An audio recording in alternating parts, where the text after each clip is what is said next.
Le Seigneur Jésus a dit que celui qui croit en moi vivra. Quand bien même il serait mort.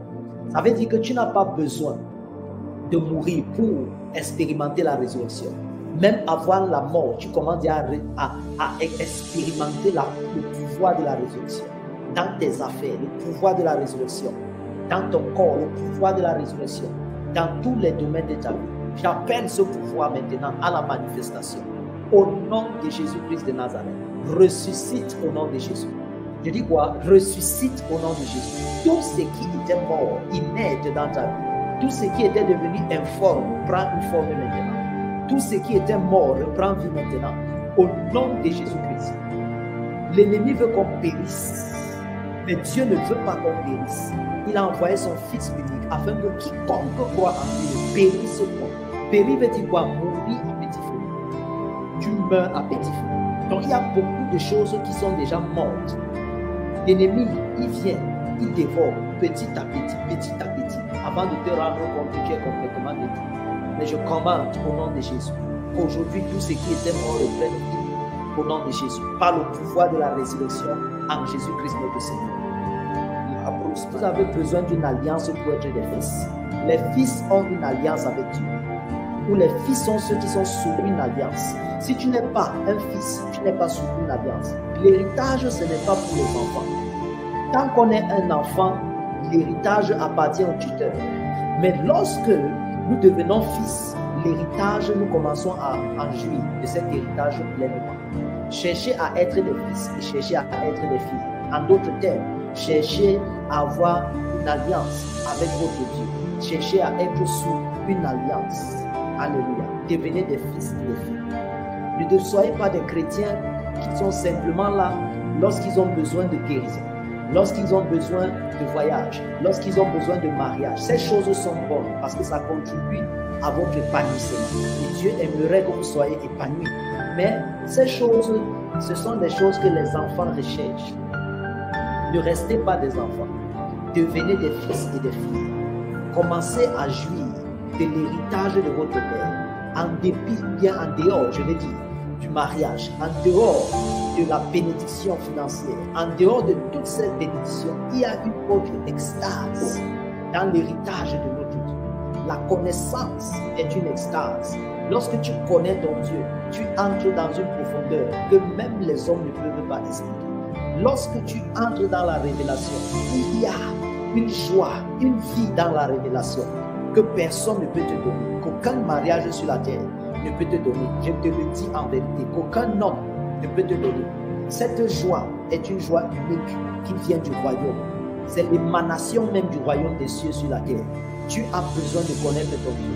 Tu as besoin d'avoir une révélation de ton Dieu. Il faut que Dieu se révèle à toi. Qui peut prendre cela comme un challenge aujourd'hui? Je veux que Dieu se révèle à moi. Je veux que Dieu me parle d'une manière particulière. La Bible déclare que Moïse parlait avec Dieu comme un homme. Oh, parle à son ami. Mais bien aimé, tu as besoin de désirer les choses d'en haut. Ma prière ce soir, c'est que tu entres dans une nouvelle profondeur avec Dieu. Que tu entres dans une nouvelle dimension avec Dieu. Personne de ceux qui sont connectés ici ne rentreront avec leurs problèmes. Que tu sois serviteur, servant de Dieu, enfant de Dieu. Je te dis aujourd'hui, c'est une journée où tu passes à l'autre bord. Tout ce que tu n'avais pas eu pendant ces 10 mois précédents, ce 11e mois, je déclare dans le nom de Jésus que tu entres dans la manifestation de cela. D'abord spirituellement et puis matériellement. Parce que le spirituel ne peut pas rester stérile. De même que le feu de Dieu en nous ne peut pas nous laisser avec la bouche fermée. Non. Le feu de Dieu en nous nous agite à prêcher l'évangile. Et malheur à nous si nous ne prêchons pas l'évangile. De la même manière, toute bénédiction spirituelle sera matérialisée. Dans le nom de Jésus-Christ de Nazareth, je prie que la parole de Dieu court avec vitesse et qu'elle se matérialise à l'instant. Dans le nom de Jésus-Christ de Nazareth. Dans le nom de Jésus-Christ de Nazareth. Deviens un autre homme. En d'autres termes, que tu portes le manteau du Sauveur. Vous avez beaucoup vu des choses dans vos familles. Vous avez constaté des problèmes, mais vous étiez impuissants. Vous ne voyez pas en vous la force de vous lever afin de résoudre ces problèmes. Tu es la jeune femme, tu étais stérile. pauvre, tu étais stérile et jusqu'à présent, la stérilité était en toi. Et tu ne vois pas l'issue. Pourquoi? Parce que jusqu'à présent, tu n'as pas encore fait la rencontre avec le Dieu de ton alliance. Mais le jour est arrivé maintenant de rencontrer le Dieu de ton alliance. Cette parole que tu es en train d'écouter est la parole de vie. Et pendant que tu manges de ce fruit de vie, quelque chose va se passer en toi. L'éternité descend dans ta vie. Au nom de Jésus-Christ de Nazareth, écoutez-moi maintenant. Les sombra italibaros. Lorsque Moïse a rencontré Dieu, la Bible déclare qu'il passait, il avait un buisson Adam, un buisson enflammé. L'ange de l'Éternel va lui dire, fais attention, ôte tes souliers, parce que le lieu est saint. Oh, c'est un lieu où il ne pouvait pas entrer avec ses souliers. Bien aimé. Les souliers qu'il avait portés en Égypte ne pouvaient pas entrer dans ce lieu-ci. Il fallait un dépouillement à la brosse maquita. Mon bien-aimé, écoute-moi, tu ne peux pas résoudre les affaires du monde si tu es dans le monde. Tu ne peux pas. Tu ne peux pas résoudre le problème de ta famille si tu es encore dans les liens de ta famille. Tu ne peux pas le faire. Il y a une séparation. Il y a un dépouillement. Moïse, tant qu'il était encore en Égypte, il ne pouvait pas délivrer son peuple. Il a cru pouvoir le faire par sa propre justice, au point où il a tué un Égyptien. Mais c'est son peuple même qui s'est retourné contre lui. Bien-aimé, tant que vous ne rencontrez pas le Dieu de votre alliance, tout ce que vous allez faire, tout ce que vous allez faire comme effort pour délivrer votre famille, c'est même votre famille là qui va se lever contre vous. Et c'est ce qui se passe dans plusieurs familles. Tu vois le mal. Tu dis à tes frères que arrêtez de faire ça. Ça va vous faire ceci, ça va vous faire cela. Et ils te disent que mouf, va là-bas. Pardonnez-moi le terme. Mouf, va là-bas. Tu crois que tu vas faire quoi? Tu crois que tu es qui? Tu es devenu Jésus. Ils se moquent de toi. Pourquoi? Parce que tu n'as pas encore toi-même rencontré le Dieu de ton alliance. Il fallait que Moïse quitte les Égyptiens, qu'il parte faire 40 ans dans le désert, qu'il déconstitue le bétail d'un païen, qu'il devienne bègue, qu'il perde son éloquence. Pourquoi? Parce que la culture égyptienne l'avait rendu éloquent. La culture égyptienne lui avait donné un rythme de vie. Et il se plaisait quelque part à être prince. Même s'il partait vers son peuple et voulait les voir délivrés, voulait les voir sauvés, il n'avait pas encore rencontré le Dieu de son alliance. Il y avait des choses qui devaient être brisées en lui. Il y avait des choses qui devaient disparaître de lui. Mais bien aimé, écoutez-moi, il y a des choses qui doivent disparaître de vous. Il y a des souliers sales que vous devez enlever. Bien aimé, vous êtes le choix de Dieu pour la délivrance.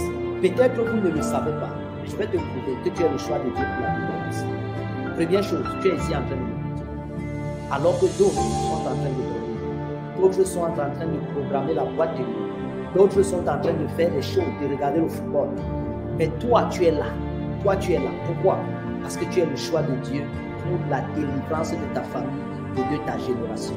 Ne te sous-estime pas. Ne te sous-estime pas. Tout ce que tu as essayé de faire avant aujourd'hui, c'est parce que tu avais ce souci de voir le peuple être délivré, de voir ta famille. Tu as essayé de donner des conseils, tu as essayé de dire des choses, mais rien n'a marché pour la simple raison que tu n'avais pas encore rencontré le Dieu de ton alliance. Aujourd'hui, pendant que tu prends la résolution de laisser tes souliers sales, les souliers, c'est ce qui faisait en sorte que tu ressembles encore au peuple égyptien. Tes vêtements, c'est ce qui faisait encore en sorte que tu ressembles au peuple de l'Égypte. Lorsque Moïse arrive, qu'est-ce que son beau-père va dire? Qu'est-ce que ces gens vont dire? Qu'un Égyptien est venu. Pourquoi? Parce que le vêtement qu'il avait l'identifiait comme Égyptien. Il faut que tu ne sois plus Égyptien. Il faut que le vêtement d'abord que tu avais quitte. Dans les 40 ans dans le désert, avait pour but de permettre que Moïse soit dépouillé pour devenir le Sauveur. Parce que tant qu'il n'était pas dépouillé, il ne pouvait pas être le Sauveur. Écoutez-moi bien, vous ne pouvez pas utiliser les méthodes du monde pour délivrer le monde du péché. Moïse a essayé, mais ce sont ses propres frères qui se sont dépouillés de lui. Pourquoi? Parce qu'il portait le manteau des Égyptiens. Même s'il faisait quoi, son peuple allait se détourner de lui parce qu'il portait quoi? Le manteau des Égyptiens. Il fallait qu'il quitte là-bas et qu'il rencontre le Dieu de son alliance. Lorsque tu rencontres le Dieu de ton alliance, tu as un nouveau vêtement.